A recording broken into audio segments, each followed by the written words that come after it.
diversity? 4. How many syllables are there? 4 syllables. So you have 1, 2, 3, 4. Okay, where's the stress? Diversity. Diversity on 2. Okay, so 4 syllables. Stress the second one. How about diverse? Diverse. Diverse. Right? Diverse. So this one is 2, 2. Diverse. And the verb is diversify. Diversify. So we have diversify. Diversify. It's also 4, 2, just like the noun. And then we have this noun, which is different from that noun. This one is the action of yes.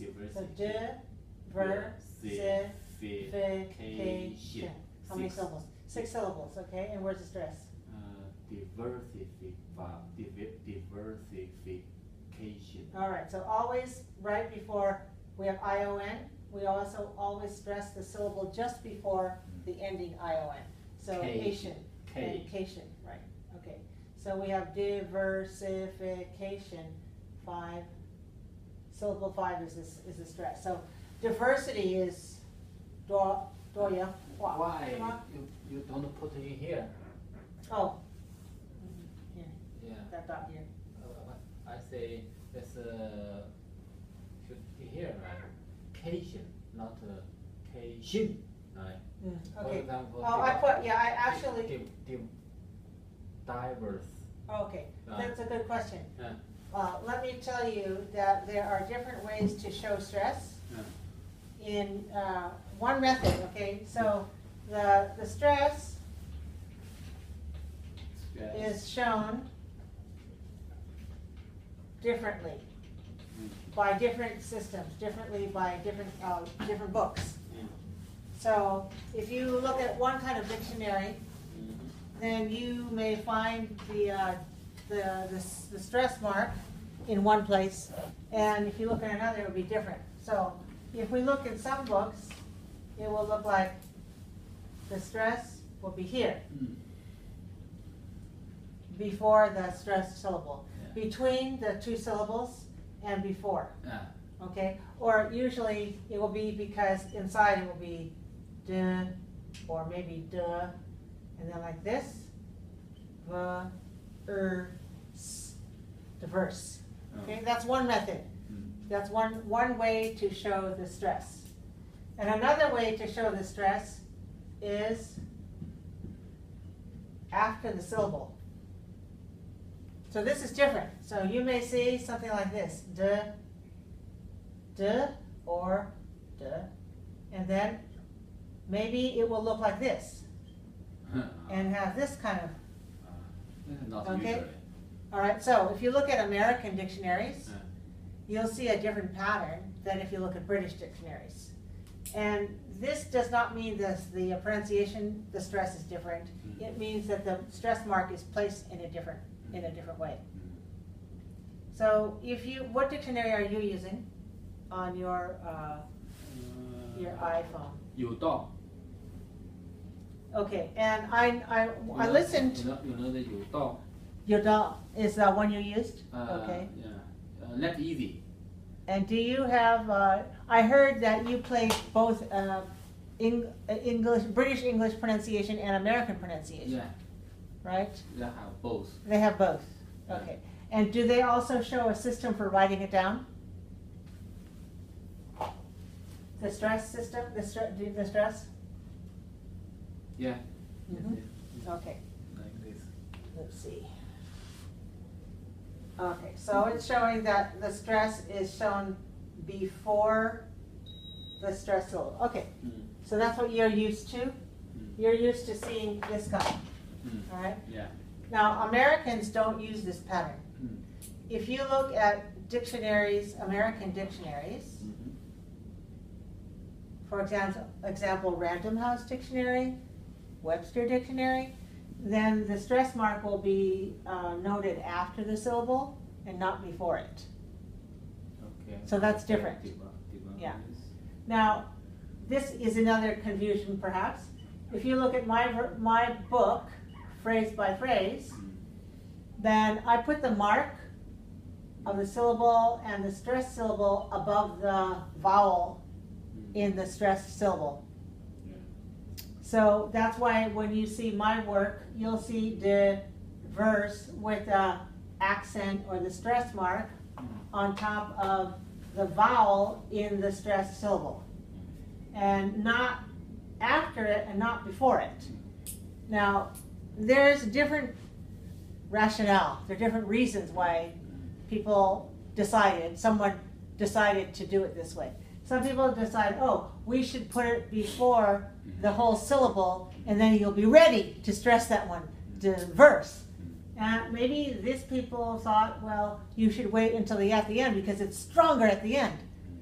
Now, some languages, not in Chinese, of course, because there are no stress marks, but there are some stress marks in, for example, French and in Spanish. And so when the word is stressed like that, then the accent mark or the stress mark always goes over the vowel, which is something like this. So there are different ways to conceive of how to let the reader know which one is stressed. So when you see my mark here, notice I put it above the vowel that's stressed. So that's what my pattern is I put it above the syllable that's stressed. Instead of putting it here, I put it over there. So that's the part that confused you, right? Yeah. But it has the same meaning. In other words, we stress on this syllable. So that's why a number system is also a good thing, because then you know da da da da da da da da da da. Then you know that's the sound pattern, right? Okay, so diversity then means the quality of having many different kinds of something. So if you're talking about diversity in the workplace, you may be concerned with people of different cultural backgrounds or people of different ages, including men and women, people from different language backgrounds, different kind of diversity. For example, when I teach at Mission College, we have a very great diversity. We have students from many, many countries, many language backgrounds, many socio-economic backgrounds, many academic or educational backgrounds. So there is quite a lot of diversity there. If we talk about a diverse classroom, then we're using the adjective form, and diverse is used to modify or explain a noun, a diverse classroom. In China, if I teach in China, then probably all the students are Chinese and they speak Chinese at home and they come to school learning and they don't have to learn a new culture or new language. It's in that case, that is a much more homogeneous classroom. You know this word? Homogeneous. Homogeneous. Okay, this is a word that is Genius, 天才. No, different meaning. Okay. Different meaning. Okay. Okay, I think one of the parts you need to know is homo. Homo means same. And I think this is another part of this is gene. So homogeneous means that if you say for example, if I'm talking about my classroom and I talk about the students in my classroom, if I say it's a homogeneous classroom, then it means that the students are from the same background, same language, same culture, same age, same tradition, same way of thinking. There are many similarities. How do you say this in Chinese? 同一个民族的，同一个民族的，同一类型的。同一个类型的 because it doesn't have to only be 一个种类的 I mean, well, yes, yeah, but it doesn't have to be the same ethnicity. It can be, homogeneous can be about many different attributes, but often it's about what racial or ethnic background they are.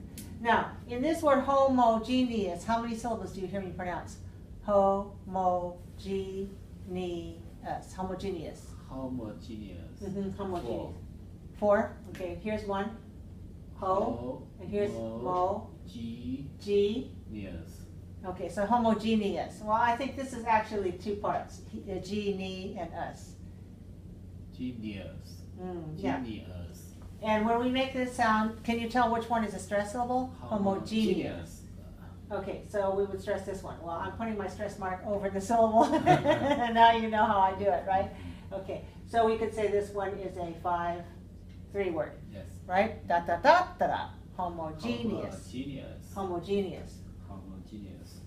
Now, I would say, for example, when I left Stanford University to teach in Hong Kong, I taught in Hong Kong in a middle school, secondary. So I had Form 2 and then Form 10. So approximately grade 7 and then grade 10 in secondary school. And my students were basically homogeneous. They were all Chinese, same age, all spoke Chinese. They have basically the same, they don't have any cultural differences, not any culture. And there were a lot of students in my class, 45, 49 students in my class, many more than I had in California. So that would be a very homogeneous classroom compared to my students here in this country. In California, it's very diverse. It's very diverse. There's another word that is usually used as the opposite of homogeneous, and that's this word.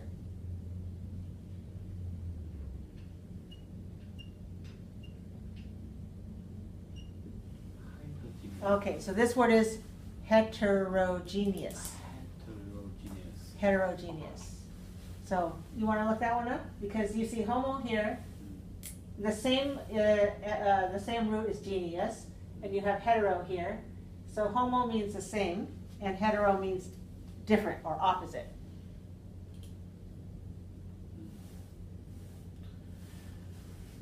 Heterogeneous. Heterogeneous. And what do you see for the Chinese word? Heterogeneous. 混杂的。混杂的. Okay, 混杂的. Okay, so heterogeneous. Now heterogeneous has one more syllable because homo has 2 and hetero has 3. So you end up with this many syllables here. Heterogeneous. Okay. Heterogeneous, yeah, okay. But I noticed when you played your sound file, the way that the sound file is recorded is not really 6-4. I heard 6-1 when I heard her say heterogeneous. I didn't hear her say heterogeneous. Yeah. I heard her say heterogeneous. And usually we will say heterogeneous, and we only say 6-1 if we're making a contrast between homogeneous and heterogeneous. So if we're making a contrast, I could say my students in Hong Kong and my students in mainland China were in homogeneous classrooms, but in California my students are in heterogeneous classrooms. In that case, I can use the stress on the first syllable just for contrast. You know contrast? Contrast. Contrast. Do you know this word contrast? Contrast means show the difference. To show the difference, not the same. So I show one kind of classroom and another kind of classroom. One group of students, another group of students. They're very different. So contrast shows the difference. 差别. 差异. Contrast. Right. Contrast. So contrast can be both a noun and a verb. And usually we use it with a stress on the first syllable when we're making it as a noun. So contrast as a noun. So if I want to say, in order to emphasize the contrast between the Chinese classroom and the California classroom, I can say one is homogeneous and the other is heterogeneous. In that case, I would stress 6-1. And here I would stress 5-1. And this would be for contrast. In other words, to show contrast. Normally, I would say homogeneous. A homogeneous classroom is a classroom where all the students have the same background. Ethnic background, language background, culture background. In a heterogeneous classroom, then there's all a mixture of students from different places, different socioeconomic categories, different language, different eating pattern, and so on. Now, the word contrast is a noun, pronounced 2-1, and we also have the same spelling when we have a verb. However, we make this, we move the stress over to the second syllable, we say contrast. So we can contrast the two classrooms by describing the different kinds of students in them. Or we could also contrast the curriculum in the two different classrooms. We can contrast the size of the classroom. We can contrast many aspects of the classrooms in those two locations. The noun and the verb is same. So the noun and the verb have the same spelling. Spelling. Yeah, they have the same pronunciation. Not the stress. Right, so the pronunciation, the stress is different. Here we have the word contrast. So we have to know two things. One of them is the stress on the first syllable. And then when we make the stress on the first syllable, we cannot have any schwa sound. We can't make it weak, we have to make it clear. So we have to say contrast, contrast. And when we make this a verb and we put the stress on the second syllable, then we put the stress here on the second syllable. We also make this one weak. So we say contrast. Contrast. Yeah, so I want to contrast my classroom in California with my classroom in Jinan or Chongqing or Beijing. So when you contrast something, it's like you compare them and you especially focus on the differences. So 差异 is a good noun equivalent for the noun contrast. But I'm not sure whether there's a verb for this in Chinese. If I say I want to contrast, I know how to say 我想跟你比较. Well, 我想跟你比较一下. 比较 is compare. Contrast is compare and show differences. So is there a word like this in Chinese? Or is it, or maybe it's not exactly the same, right?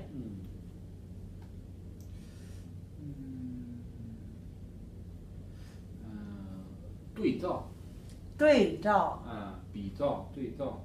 比照，对照 is it one for contrast? 形成对比。对比。Yes. So it's not such a. Yeah. The 对比就是 Okay. The math contrast with philosophy. Mathematics. Mathematics. Contrast with philosophy. Contrast philosophy. Really? It's different, right? No.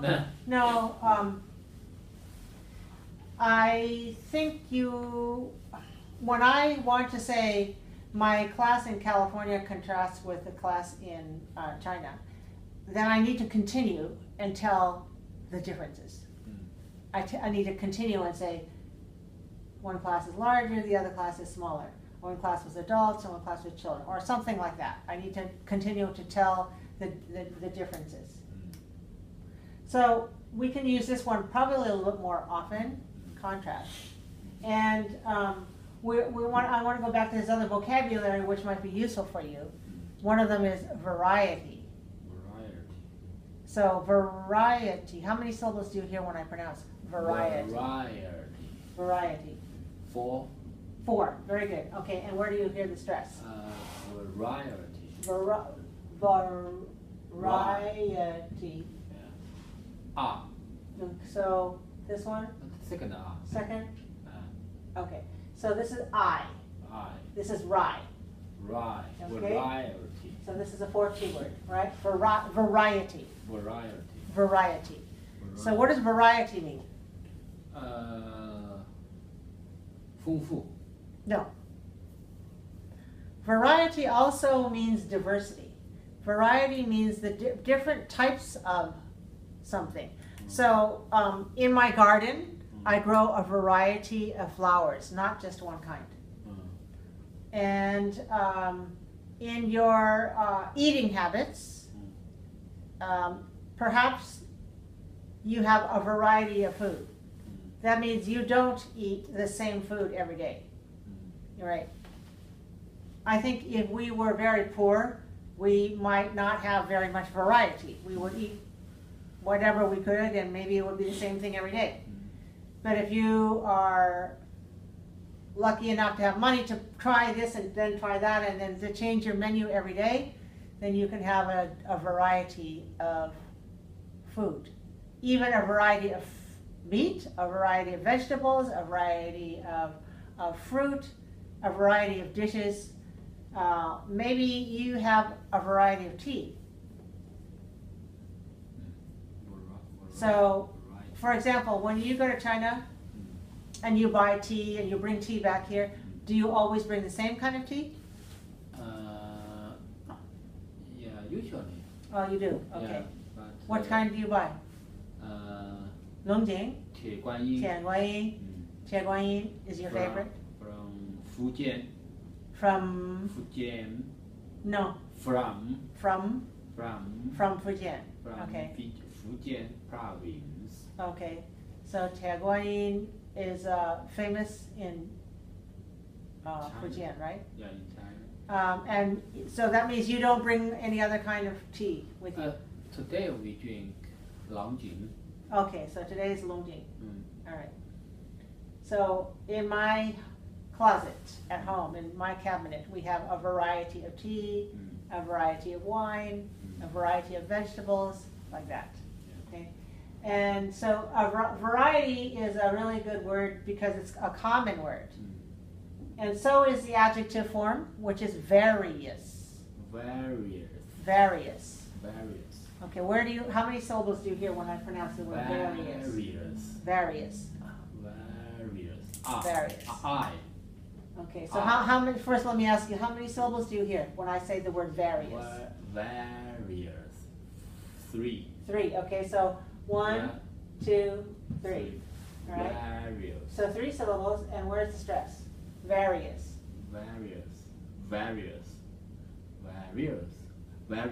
First one. First one, right, good. I'm glad that you tried out all the other ones, because when you tried out the second one and you said various, you realized that wasn't right. So various, stressed on the first syllable. All right, so in your house, maybe you have various kinds of chairs, but in your office, you only bought one type of chair. Right? And if you have various topics that you want to talk about, that means you have several different ones. Various. How do you say various in Chinese? Various. 多元的. 多元的? So you think 多元 is like diverse in a certain way? Yeah. Okay, so this word various is more common and probably can be used for many more situations. Now, these two are in the family, in every family of words, there are some members which are stronger and more popular. And there are others that are more shy, that you don't hear them so much. So variety is common, and various is common. The word vary is less common. It's a verb. Now, vary, how many syllables do you hear? Vary. 2. Just 2, right, okay. And where's the stress? Vary. First Vary. one. On the first one, okay, so vary, right. All right, so if we say Hillary Clinton and Donald Trump, then we can say their views on the Paris climate talks vary. That means they are different. If you say the people who come to your conference, the reasons that they come vary. Vary. So that means they have different reasons for attending your conference. They have various reasons. This word vary sounds like another word. Sounds like this word vary, right? Sounds a little bit like this. So sometimes when people hear it, they get mixed up. If you hear this, you might get mixed up. But vary is used only in the verb form, whereas this one is an adverb form. So if you say, my opinion varies from yours, your opinion and mine vary, then if you don't hear any adjective afterwards, then you know this must be a verb. And the meaning is, your opinion and mine are different. We have different opinions. If we say very different, very similar, then we know that we're talking about an adverb. If I say, my opinion and yours are very similar, then very modifies or change, another word like similar. Very similar, or very different, or very strange, or very important. Very plus an adjective, right? So these are adjectives. When you use this kind of very, it has to be followed by an adjective. Very good, very bad, very exciting.